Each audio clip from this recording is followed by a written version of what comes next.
வெண்பருத்தி நூலெடுத்து வாய் வெடிச்ச பூவெடுத்து நான் அணிஞ்சிட தொடுத்து வச்ச நடினமான மாலை இது.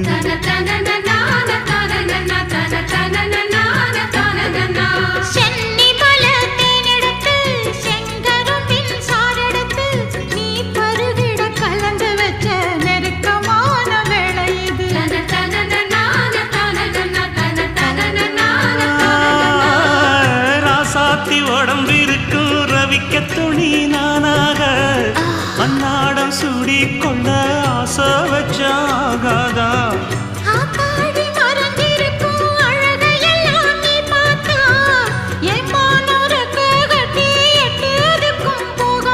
அடிச்சி சக்கரையே எட்டி நீயும் நிக்கிறியே நான் ஏங்கி ஏங்கி பார்க்கிற போறான்